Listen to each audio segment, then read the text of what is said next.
Estamos aqui de novo com mais um vídeo para falar e comentar sobre condutores elétricos e seus isolantes, né? O que é material elétrico, o que é material isolante, como é feito, como é fabricado, para que serve, características principais. Então, o condutor elétrico, ele é o local por onde a corrente circula, da fonte até o consumidor. O que que a gente entende por fonte, né? A fonte é o gerador, é a pilha, a bateria, é o alternador do carro, enfim, qualquer coisa que gere uma tensão elétrica que irá provocar a corrente elétrica. Ou seja, quando você tem que transportar uma corrente elétrica, você precisa ter alguma coisa que faça essa corrente trafegar. Então, o condutor elétrico é aquele material exclusivo e bom que pode transportar a corrente elétrica sem maiores problemas, ou seja, sem perdas, né? Ou com perdas mínimas, porque o condutor ideal, ele praticamente não existe, né, na nossa rotina, né, no nosso cotidiano. Existe até condutores, supercondutores e tal, mas são coisas muito especiais, são coisas que trabalham a temperaturas muito baixas, né, extra baixas, por exemplo. Então, mas os materiais que estão no nosso cotidiano é um material que a gente consegue ter como condutor, porque ele tem, na sua formação atômica, ele tem elétrons livres que podem ser deslocados com uma certa facilidade. Ou seja, ele vai uma pequena energia, ele consegue deslocar esses elétrons da fonte até o consumidor. Então, os materiais, né, de hoje, que são usados na prática, são os materiais que é o cobre e o alumínio, que são os melhores. São os condutores de baixa resistitividade e eles conseguem fazer esse transporte tranquilo. E, logicamente, ele é fabricado, ele é desenvolvido com características especiais para cada aplicação. Então, nós temos cabos, barramentos, fios, tal, são executados com esses tipos de materiais. Agora, existem outros materiais também que são utilizados para instalação elétrica, para construções elétricas, na verdade, que é a prata, o ouro, a platina, o bronze, outras ligas, né? Ligas metálicas especiais, até materiais semicondutores que são dopados, especialmente dopados para certas atividades da indústria, principalmente eletrônica. Aí a gente fala do silício, né, desse material que é dopado e oferece uma característica especial para a fabricação de componentes eletrônicos. Mas o que a gente mais usa é cabos, né? E aí nós temos uma amostra de cabo, um cabo isolado, um cabo feito de várias vias, né? Que quando você fala em cabo, significa que são vários fios dentro de um isolamento que proporciona uma determinada bitola. Então, esse cabo aqui é um cabo especial, que é um cabo de cobre, com uma bitola de 16 milímetros quadrados, aí não vou ver mais à frente, e aí você tem a formação dele em sua forma mais fácil de ser usado, né? E você tem também aqui os fios, né? Como eles são montados. O fio que você tem à vista da secção dele, quer dizer, onde ele é seccionado, dá para ver de topo. Aí você vê o topo dele e vê também a espessura que tem a isolação. A isolação em si, ela tem uma característica, né? Para cada aplicação do cabo, existe uma característica de isolação própria, né? Então, para baixa tensão, aí os cabos são feitos de 600 volts a 750 volts, 1000 volts, e aí acima disso já é considerado média tensão, e aí o cabo já tem uma outra característica muito especial para fazer redes de alta tensão, de média tensão, etc. Ok? Então, os cabos, quando a gente vai comprar um cabo ou vai fazer uma instalação, nós precisamos identificar que cabo que a gente vai usar, né? E isso é muito característico, as duas coisas importantes. Não só essas, mas são as importantes para a gente comprar um cabo. Para instalação comum, né?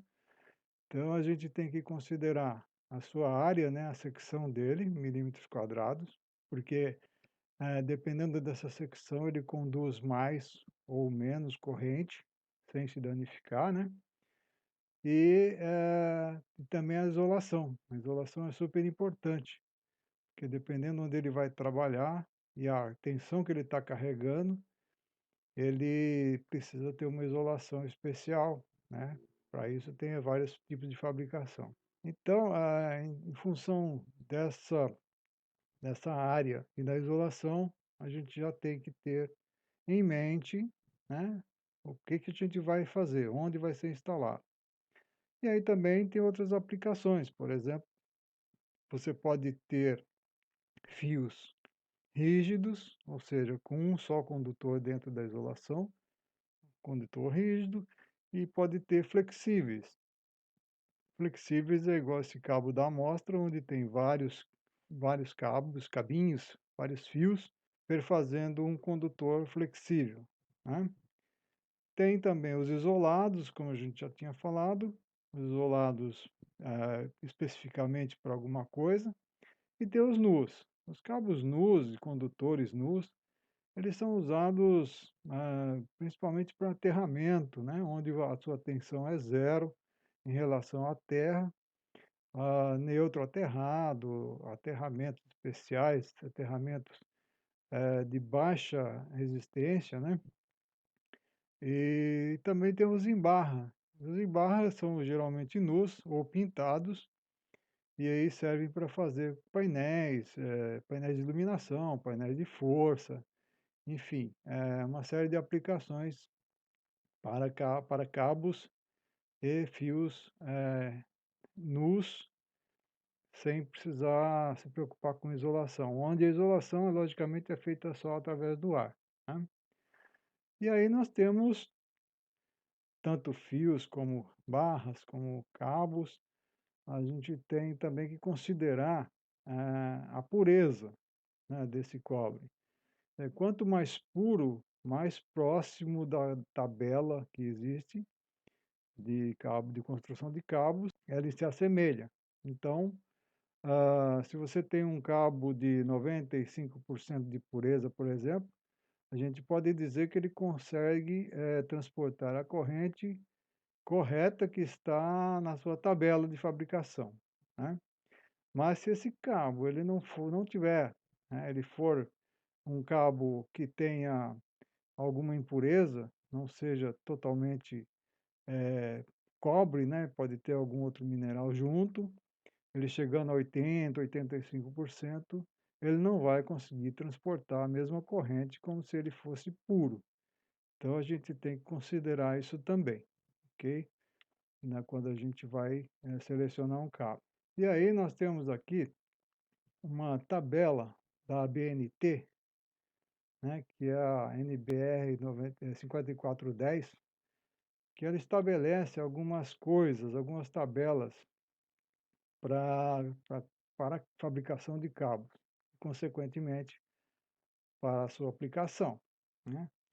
Então nessa tabela, primeira tabela que eles dão aqui, eles dizem que para sinalização, ou seja, campainhas, telefone, alarmes, essas coisas, a gente pode utilizar um fio de 0,5 milímetros quadrados, tá.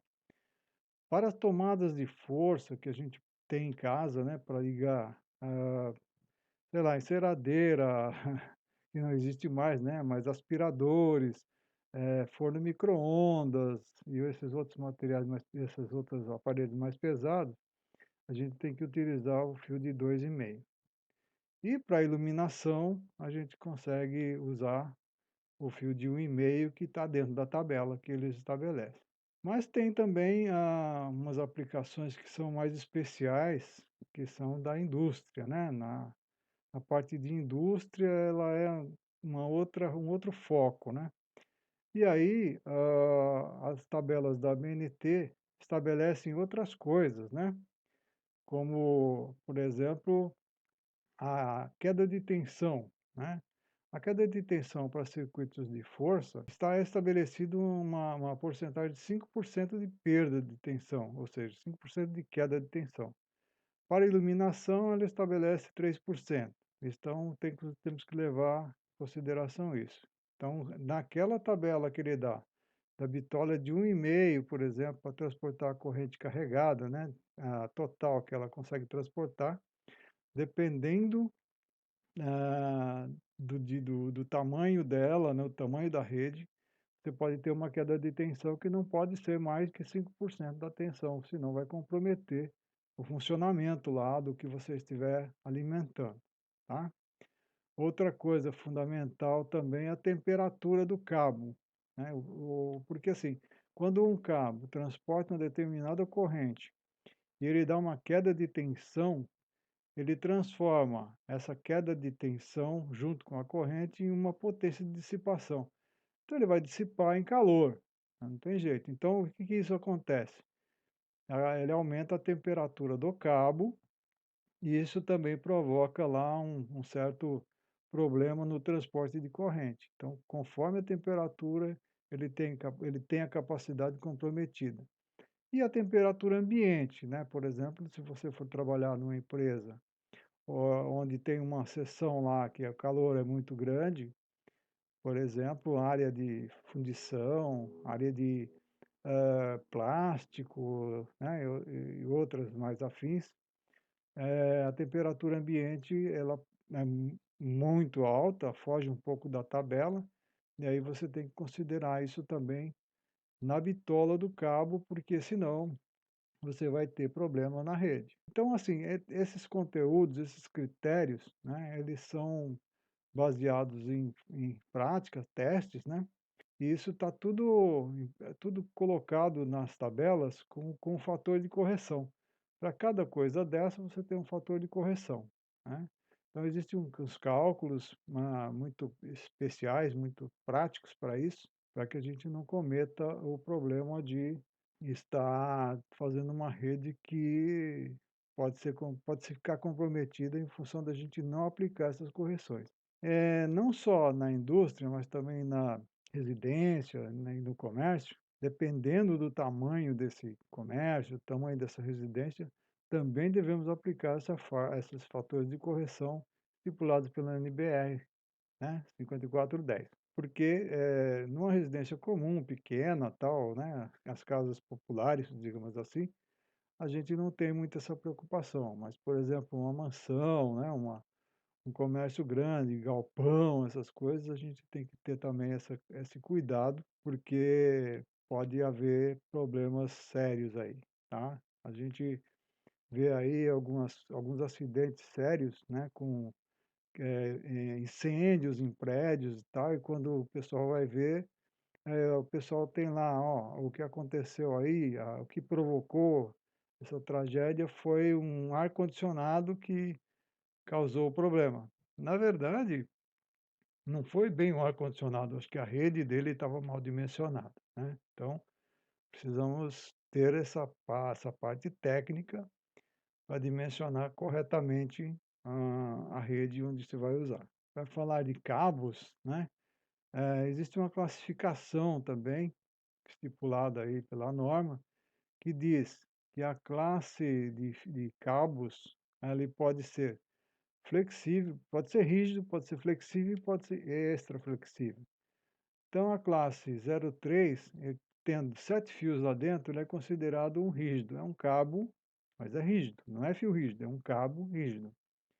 A classe 04, ele estabelece que tem que ter 45 fios. Aí ele é mais flexível, ele consegue fazer curvas, ele consegue ser conduzido dentro de conduítes, né, ou tubulação, com uma certa facilidade, né. E tem o cabo de 75 fios, que é o cabo extra flexível. Aí é usado mais para instrumentação, né, porque é onde a gente tem muito manuseamento dele, e aí ele tem que ser extra flexível, que se quebre com tanto manuseio, né. E outras aplicações também, dentro da eletrônica. Isolação, tipos e usos, né.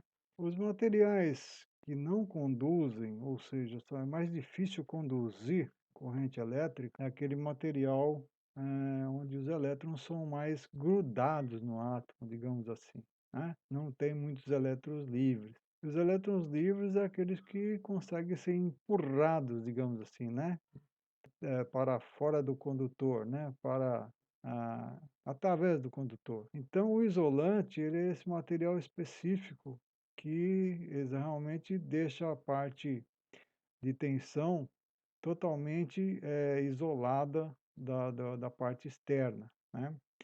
Então o que acontece? Quando você tem uma isolação boa, você consegue, ah, deixar separado, né, a parte de dentro do o que está conduzindo corrente com o contato, por exemplo, externo, o contato com alguma outro cabo que esteja ao lado, ou com alguma outra peça que esteja ao lado, enfim, ele fica totalmente isolado mesmo, né.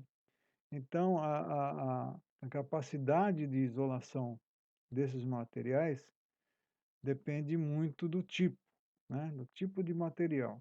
Então, os materiais que conseguem fazer esse tipo de trabalho, são materiais, já testados, né, e aprovados, e cada um tem a sua capacidade.